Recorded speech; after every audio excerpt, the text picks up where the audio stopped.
lalagay po tayo ng accessory sa ating Road Things EDB. Ito ay para sa gas tank at sa gilid, yung sa harapan. Dito po guys, ilalagay natin. Ayan, yan natin ilalagay. Tatakpan natin yan dito. Plus ito sa upuan sa loob. Tapos ito sa screen natin na 5 inches anong panel. Ito para sa panel protection.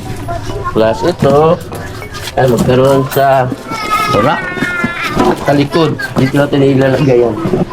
Ayan. Yan, dito yung exciting part na pag-amalahan natin kung mayroon tayong pinagsikapan na nagkakaroon po tayo. Ayan. Ooh, sarap. Success.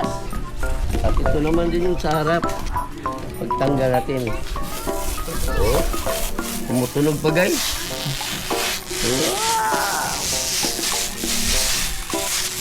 Success.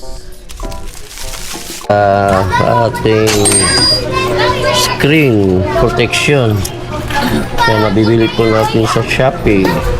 Ito po yung code niya. Scan nyo lang to para follow natin si Ramil. thank you. Yan, screen protection. Yan, back, itong front. Tanggalin natin yung bag. Ganito lang pag kabit yan. Ayan. Ayan.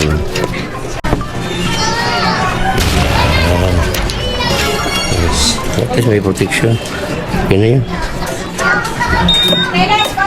Yan, check natin ngayon. Wow!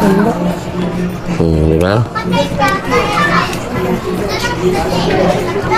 Kung mag-order, guys, ito lang i-scan nyo. Yan. Para makatulong po ito sa karoon tayo ng diskwento nito. Yan. Tingnan natin. Open natin. Protection sa ating gas tank. Yan. Dito. Yan. Bubuksan natin yan. Oh. Set.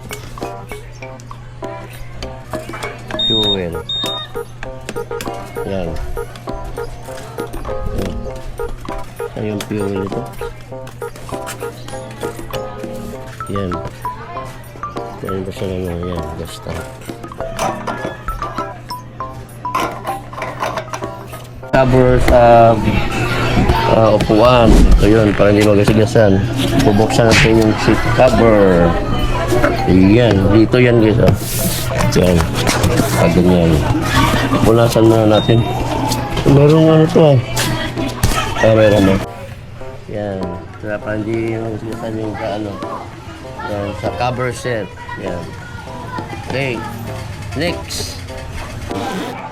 Sa siya, holder sa ating top box. Ito.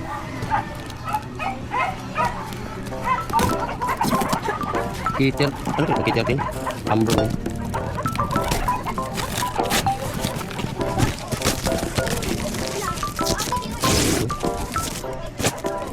Yan. Ito yung handlebar. Sa gilid. EDB pa talaga pala eh. Yan na. EDB. Or, ano yun? Simbolo, ano? Yan. Yan na natin. Ito na lahat. Yan. Ito sa ilalim. Ito yung sa ilalim. Ito, mayroon siyang dito? Clearance. Tapos sa box sa panel niya, sa gas tank protection sa panel niya. Yun lang. So,